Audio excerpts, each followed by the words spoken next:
Hello दोस्तों, तो स्वागत है मेरे चैनल टॉप इंडिया नीम में। तो जैसा कि लास्ट पार्ट में हमने देखा था, लू फेंग स्पेसशिप से वेपन को हासिल कर लिया था। अब सिर्फ इसे मॉन्स्टर को किल करना रह जाता है। दोस्तों, आगे बढ़ने से पहले अगर आपने अब तक चैनल को सब्सक्राइब नहीं किया है तो आप जरूर करें और आप प्लेलिस्ट में जाकर सोलर स्टार के सीरीज को भी देख सकते हो। दोस्तों, अब आते हैं आज के चैप्टर पे। इधर जियांगजोंग सिटी में जियाननांग बेस है, जो कि 8 लार्जेस्ट डिस्ट्रिक्ट में से एक है। यहाँ काफी तबाही मचा हुआ था, बड़े बड़े बिल्डिंग से टूट कर गिर रहे हैं, आग भी चारों ओर लगा हुआ है। ये सिटी काफी बड़े संकट में है। इस टाइम पे एक स्मॉल डिस्ट्रिक्ट में एक बैटलशिप पे लू फेंग के घर के पास लैंड करता है और काफी सारे मिलिट्री मैन ने निकल कर सामने आते हैं। इस समय में लू फेंग का फैमिली, इसके पेरेंट्स, इसका भाई लू हुआ की गर्लफ्रेंड, इसके पेरेंट्स हैं, साथ ही लू फेंग की भी गर्लफ्रेंड सुश्रिन, ये सभी इस वक्त ग्रेविटी रूम में होते हैं। अब ये मिलिट्री पर्सन आकर कहता है, मिस्टर लू, ये जगह अब सेफ नहीं रहा, किसी भी पल यहाँ पर सोलिंग मास्टर आकर इस पूरे शहर को ही डिस्ट्रॉय कर सकता है। हमें ऑर्डर मिला है आपके फैमिली को सेफली हेडक्वार्टर तक लेके जाने के लिए, मगर ये इन्हें मना कर देते हैं जाने से। ये कहते हैं कि मैंने फोन पे ही इस बारे में मैंने मना कर दिया था,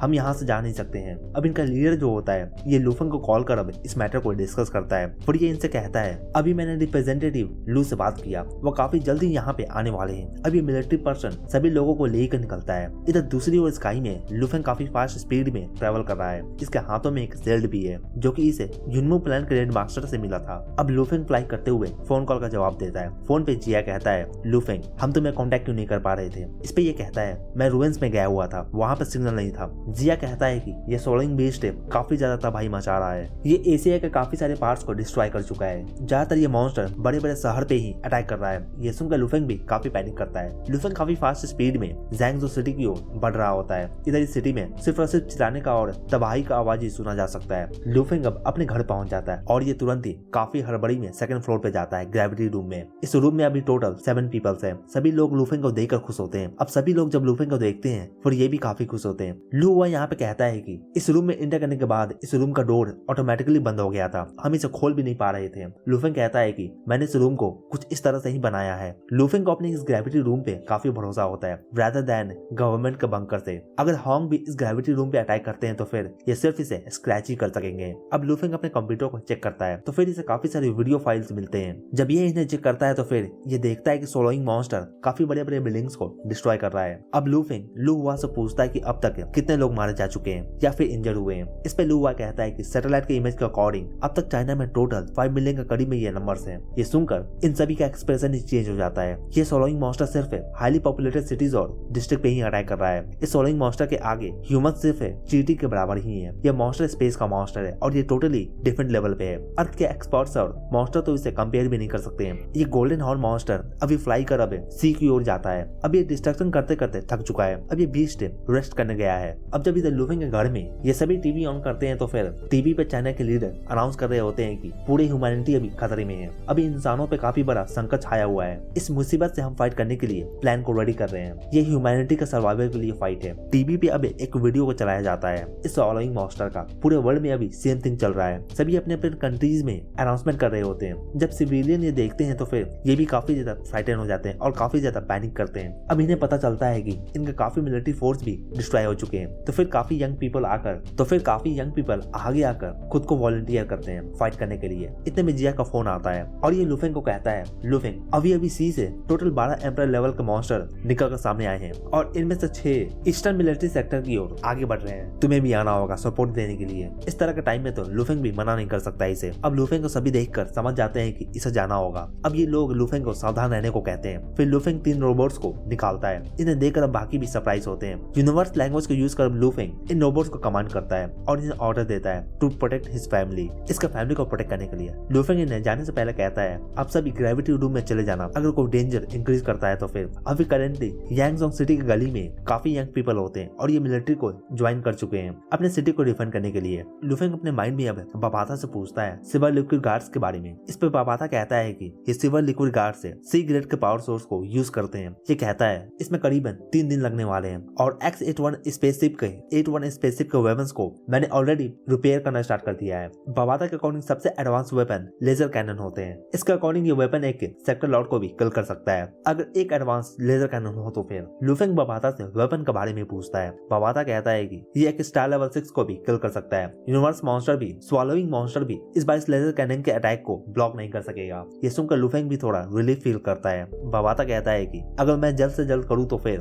मैं इसे 28 28 से 30 घंटे में खत्म कर सकता हूँ, यानी कि एक दिन से भी ज्यादा समय में। अब ये सुनकर लुफेंग सोचता है कि इतने समय में तो ये स्वॉलोइंग मॉन्स्टर काफी ज्यादा तबाही भी मचा चुका होगा। इस टाइम पे लुफेंग साउथ ईस्ट मिलिट्री डिस्ट्रिक्ट की ओर आगे बढ़ रहा होता है, बबाता के साथ बातें करते हुए अपने माइंड में। इधर टीवी पे न्यूज भी चल रहा है कि 6 एम्परर क्लास के मॉन्स्टर अभी साउथ ईस्ट बेस की ओर आगे बढ़ रहे हैं। अब जब चाइना में लोग इस न्यूज को देखते हैं तो फिर इनकी सांसें रुक जाती है, जब ये स्वॉलोइंग मॉन्स्टर अर्थ के सभी मेन सिटीज और बेसिस पे जाकर अटैक कर रहा था। यह मॉन्स्टर सिटी के बेसिस पे अटैक कर सभी लेजर कैनन को डिस्ट्रॉय कर चुका है। अब बिना किसी भी तरह का वेपन के ये सभी खुद को कैसे डिफेंड करने वाले हैं। अब जब सभी टीवी देख रहे होते हैं तो फिर टीवी पे सीन शिफ्ट होता है और अब एक पर्सन दिखता है जो कि फ्लाई करते हुए आ रहा है, और ये कोई और नहीं बल्कि जो कि गॉड ऑफ वार से भी ज्यादा पावरफुल बन चुका है, ऐसा लोग कह रहे होते हैं। रिपोर्टर कहती है कि रिप्रेजेंटेटिव लू साउथ ईस्ट बेस्ड की ओर 5500 मीटर पर सेकंड से ट्रैवल कर रहे हैं। इस स्पीड को सुनकर सभी काफी सरप्राइज होते हैं। 16.5 टाइम से साउंड ऑफ स्पीड से भी फास्ट है। अब इतने में लुफेंग इन 6 एम्परर क्लास के मॉन्स्टर के सामने अपीयर होता है। इनके सामने लुफेंग काफी छोटा दिखता है, जैसे कि ये एक चींटी हो इनके सामने। एक जेलीफिश एम्परर क्लास का मॉन्स्टर तुरंत ही अपने मुंह को खोलकर ग्रीन गैस को रिलीज करता है और फिर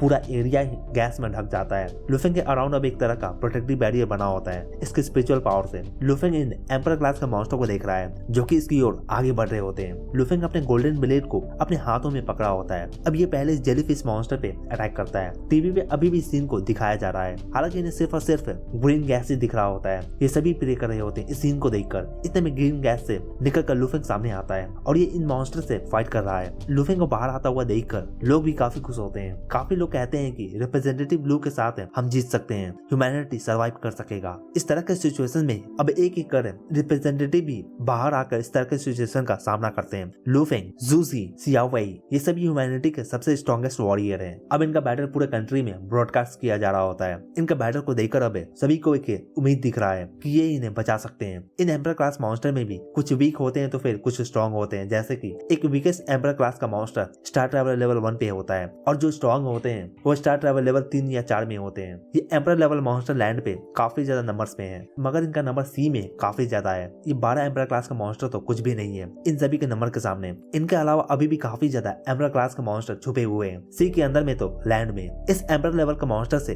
फाइट में लुफेंग इन 6 मॉन्स्टर को किल कर अब यहाँ से निकल जाता है। लुफेंग का नाम अब बाकियों से काफी फेमस भी हो चुका है। दूसरे जो फाइट कर रहे होते हैं इन मॉन्स्टर से दूसरी जगह पे, ये स्टार ट्रैवलर लेवल 1 के मॉन्स्टर को भी इन्हें डिफीट करने में भी काफी प्रॉब्लम होता है। कुछ को तो पीछे भी हटना पड़ जाता है। आज जून 14 है और अभी मॉन्स्टर वर्सेस ह्यूमैनिटी का जंग चल रहा है। एक साइड में ये ऑक्टोपस बीस्ट है जो अटैक कर रहा है। ये भी एक एम्परर क्लास का मॉन्स्टर है। ऑक्टोपस मॉन्स्टर साइज में काफी बड़े होते हैं और ये अर्थ पे लार्जेस्ट मॉन्स्टर में से एक भी है। इसके 8 टेंटिकल्स काफी थिक भी हैं compare to the mystic island का मॉन्स्टर से। सभी कंट्रीज बैटल को अपने न्यूज चैनल पे दिखा रहे होते हैं। इस टाइम पे लुफेंग इस ऑक्टोपस मॉन्स्टर से फाइट कर रहा है। लुफेंग अपने गोल्डन आर्क ब्लेड्स का यूज कर एक जोरदार स्विंग करता है। इस टाइम पे फाइट के दौरान लुफेंग को न्यूज मिल जाता है कि ये गोल्डन हॉर्न मॉन्स्टर अब जब पूरे अर्थ पे अटैक कर रहा था तो फिर ये डोजो हेडक्वार्टर की ओर भी गया था, वहाँ पे 2 पावरफुल पर्सन को किल करने के लिए, हॉन्ग और थंडर गॉड। हो सकता है कि ये 2 पावरफुल मॉन्स्टर इसे बता दिए होंगे कि ह्यूमंस के पास 2 पावरफुल एक्सपर्ट्स हैं। हालांकि इधर हॉन्ग और थंडर गॉड स्पेसशिप में होते हैं ताकि ये किसी भी तरह के डेंजर को अवॉइड कर सके। इस टाइम पे काफी बैटल्स चल रहा होता है डिफरेंट जगह पे। इधर लुफेंग भी अब काफी गुस्सा हो चुका है।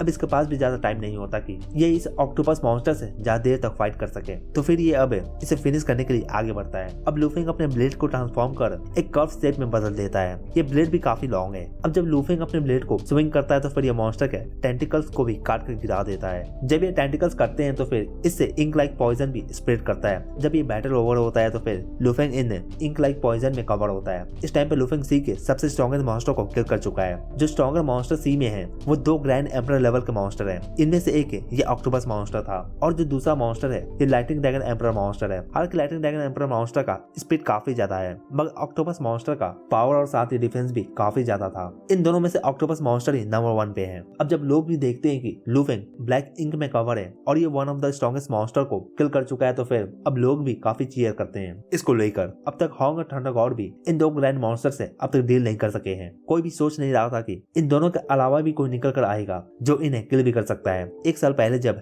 लुफेंग ट्रेन कर रहा था बबाता के दिए गए ट्रेनिंग को, तब लुफेंग स्टार ट्रैवलर लेवल पे भी आ सका था। अब जब से ये इस लेवल पे आया है तो फिर अब ये काफी ज्यादा स्ट्रॉन्ग भी बन चुका है। अब ये हॉन्ग और थंडर गॉड के बराबर के लेवल पे आ सका है। हालांकि लुफेंग 3rd और 2nd चेयरमैन के सीट को भी हासिल कर सकता था, मगर ये अब तक किसी को भी चैलेंज नहीं किया है। इधर दूसरी ओर ट्रेनिंग स्पेसशिप में हॉन्ग और थंडर गॉड बैठे होते हैं और ये भी अभी स्क्रीन पे लुफेंग को देख रहे होते हैं और ये लुफेंग को देख कर कहते हैं कि ये इतने कम समय में इस लेवल तक ग्रो कर सका है। ये अर्थ का एक ट्रू जीनियस फाइटर है। It's a good thing. Thunder God भी अब हॉन्ग को देखकर कहते हैं कि ब्रदर हॉन्ग, हम दोनों काफी टाइम से ब्रदर हैं। इन्हें अपना बीता हुआ दिन याद आता है जब ये निवारण पीरियड में बॉर्डर पे एक साथ फाइट किया करते थे। तो फिर अब हॉन्ग भी थंडर गॉड को देखकर कहते हैं कि ओके ठीक है, आओ चले, अब समय आ गया है हमारा भी बाहर निकलने का और जाकर इस मॉन्स्टर को किल करने का। और इसी के साथ ये पार्ट यहीं पे खत्म होता है। तो दोस्तों इसके आगे का पार्ट हम नेक्स्ट वीडियो में देखेंगे। इस पार्ट के लिए इतना ही। तो दोस्तों कमेंट कर मुझे जरूर बताएं कि आपको ये पार्ट कैसा लगा, और अगर आपको ये पार्ट अच्छा लगा हो तो वीडियो को लाइक जरूर करें, और अगर आप चैनल पर नए हैं तो चैनल को जरूर सब्सक्राइब करें ऐसे और भी एनीमे एक्सप्लेन के लिए। Thank you.